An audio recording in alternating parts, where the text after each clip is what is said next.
Olá, pessoal.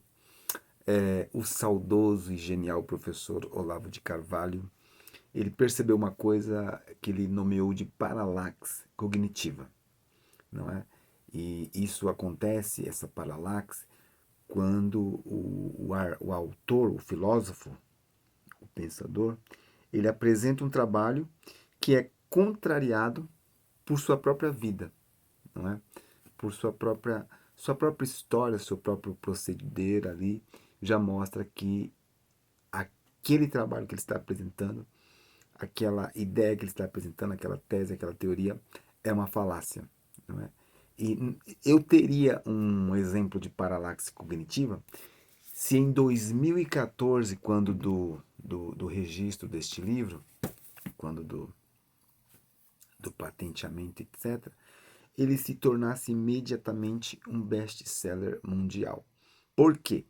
Porque este livro diz que a força social que gera a violência simbólica, apontada, estudada, levantada por Bourdieu, que é um pensador francês que, por ocasião de sua morte, era o filósofo mais citado em trabalhos científicos no mundo inteiro, ou seja, é um sujeito de peso, certo? Na comunidade científica.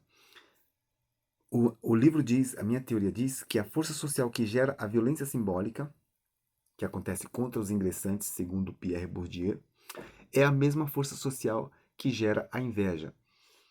Portanto, se este livro fosse um sucesso imediato, já de 2014, são 8 anos que se passaram, nós teríamos um caso de paralaxe cognitiva. Por quê? Porque Bourdieu diz o seguinte: o ingressante, a pessoa que não tem capital simbólico, ela vai ser rejeitada, ela vai ser maltratada, ela vai ser desprezada, ela vai ser objeto dos maus tratos humanos. E é o que você vê na estrutura da realidade de fato, nas escolas, nos bairros, nas empresas. Aquela pessoa que é iniciante, que não é bem vista, que não é milionária, que não tem capital simbólico, é o melhor jeito de colocar mesmo, eu chamo de mais forte, que não é mais forte, eu chamo na minha teoria para distinguir. De acordo com Bourdieu, essas pessoas elas sofrem desprezos e oposições, etc. Eu digo que é essa força social que gera esses desprezos, esses bloqueios, essa oposição, esse judiar dos ingressantes, é a mesma força social que gera a inveja. E aí você tem o Napoleão Hill tentando mostrar as leis da riqueza e as chaves da fortuna e etc. em Think and Grow Rich, por exemplo.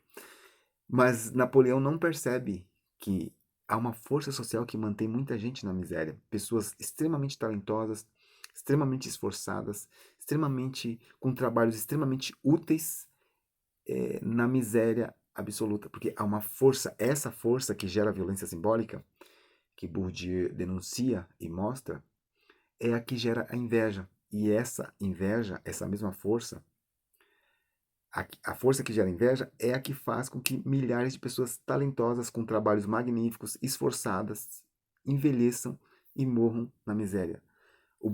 Esse bloqueio chama-se inveja.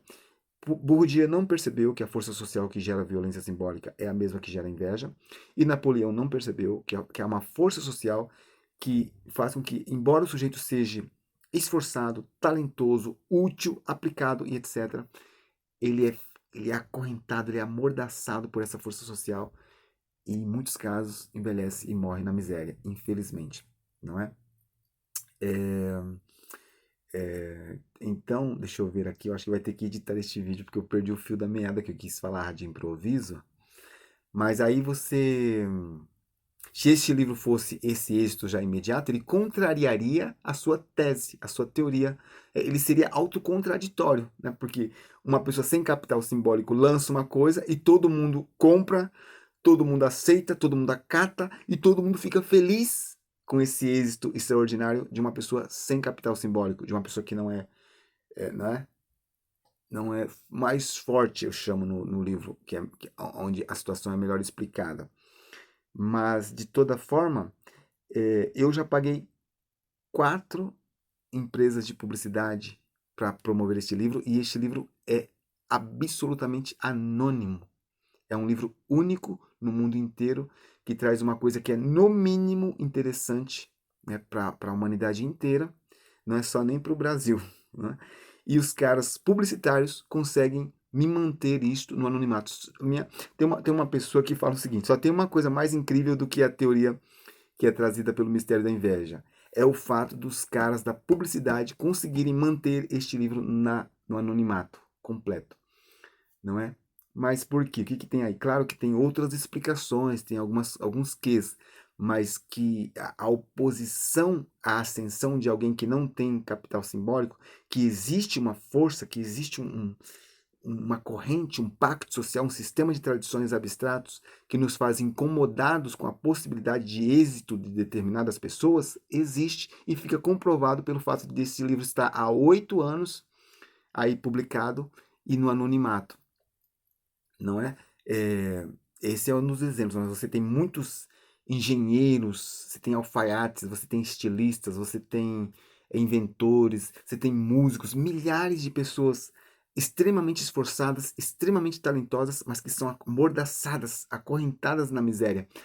E quando um desse, por exemplo, um nordestino, um faxineiro, um porteiro, estoura, por exemplo, com uma música de sucesso, ele gera oposição, inveja, desconcerto em muita gente.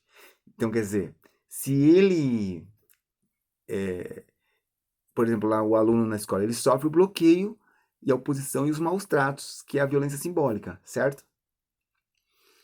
Isso ele se mantendo na miséria. Agora, se ele ganha na loto e chega com um carrão importado, etc., alguma coisa do tipo, ou não precisa ganhar na loto, né? Se ele começa a ficar alegre demais já, um marido que fica alegre demais, ele vai incomodar a esposa. Uma esposa que fica solta demais, compra um carro novo e tal, ela vai incomodar o marido, mesmo que ele a ame muito, mesmo que ela o ame muito, né? Não quero entrar neste mérito aqui, já falei em outro vídeo sobre isso, e no livro está falado melhor. Mas, de toda forma, a mesma força social que gera violência simbólica é a mesma que mantém muita gente na miséria, né? Gente esforçada, trabalhadores com produtos e serviços muito úteis e necessários para a humanidade. Muitos psiquiatras, psicólogos, pessoas que administram equipes precisam do conteúdo deste livro, por exemplo, né? Então tem trabalhos muito úteis que são mantidos no anonimato. Por quê? Por causa da força social que gera a inveja, que faz com que o ser humano sinta inveja. O fato deste livro ficar no anonimato por 8 anos já, agora em 2002, agosto de 2002, completou 8 anos que esse livro foi exposto para o público. É um comprovante, é mais um comprovante de que a sua teoria faz sentido.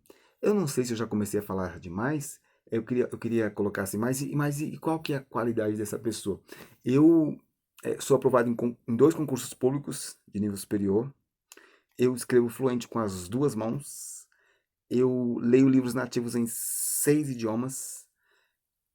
Publiquei este romance que é único, não é?